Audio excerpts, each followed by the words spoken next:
Hello everyone, welcome back to our Cognex Insight Explorer Easy Builder series.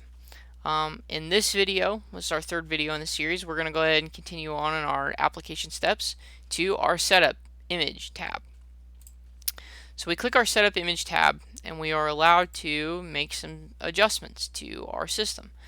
Now, again, this depends on your camera a little bit, so if you were using like a 7000 or 5000 series, we might have a little bit different display here.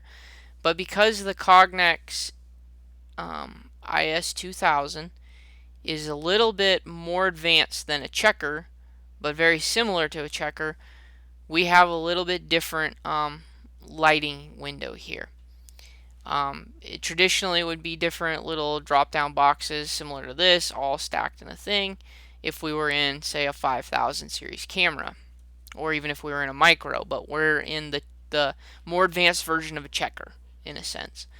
And so what we'll do is we have the option of using like an auto exposure, and I'm going to talk mainly about the lighting first, because it's a lot more critical than when we get into the others first. So we have the opportunity to use the auto exposure. The auto exposure generally is used if you have, let's say like a liquid lens and maybe like a internally controlled light, which are both options on the IS2000 that you have the option to use. You also have the option of using a set lens and one particular type of light, all kind of depending on your personal need. So you can hit the auto exposure if you're connected to the light and letting it do it. If not, you have the option to do the manual exposure. So you can change your target brightness, you can change your exposure time, which is generally what is going to be done even in a 5000, 7000 micro series, those types. You're going to change your exposure time. And so what that does is there's a shutter on board the camera that what you have done is you've allowed that shutter to stay open or closed for X period of time. So set it a quarter of a millisecond, that shutter is open for a quarter of a millisecond and then closed.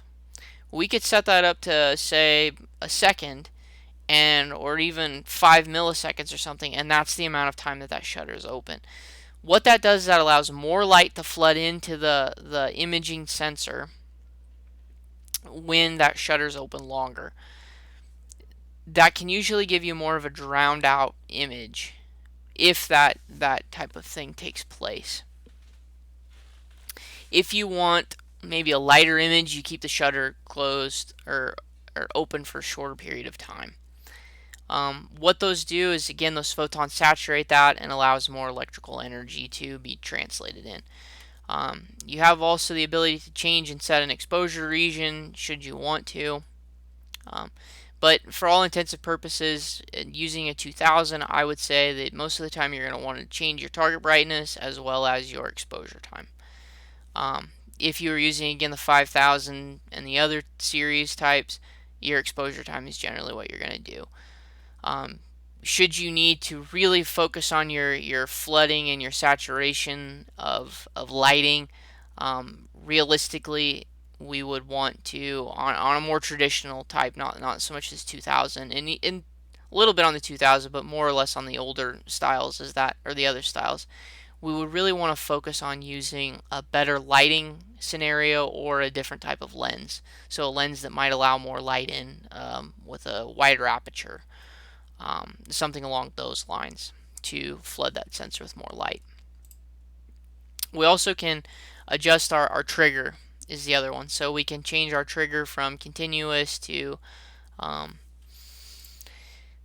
camera to manual to industrial Ethernet. So the camera would be, there's a physical input being used for the trigger. Continuous is just going to constantly trigger based on its particular interval. Manual is we have to manually challenge it, and then industrial Ethernet is through the Ethernet connection that we would have.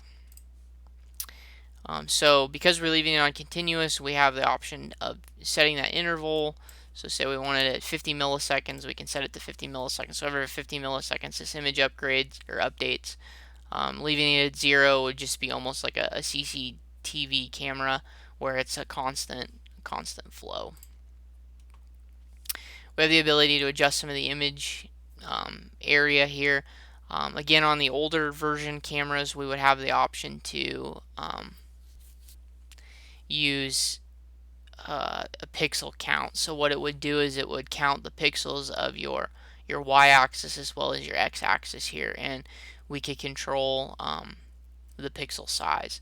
So as you can kind of see, like down here in this little ribbon right here, you can kind of see like where my mouse is at, say 0, 0 up here, and then it's going to continue drifting to your x as well as to your y, and then we can kind of see that the pixel size of this particular image is more than likely about 640 by 480, which would equal out our 255. So that's our pixel value, is a 640 by 480 camera. And we have the ability to kind of adjust that a little bit in some of the other cameras. So, and where that really becomes critical is in processing speed.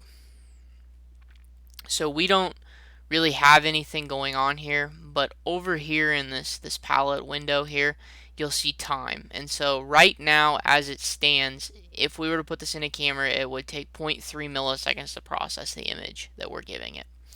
If we were to shorten that window up to, say, maybe 200 by 200 pixel count, we might decrease the speed so that the imager knows that it only needs to, the image is still being processed on the whole chip, but the imager or the processing system inside the smart camera knows that it only needs to process this amount that's brought into it. So it allows for faster processing speed. So when you're working in very high speed automation, those really become critical processes.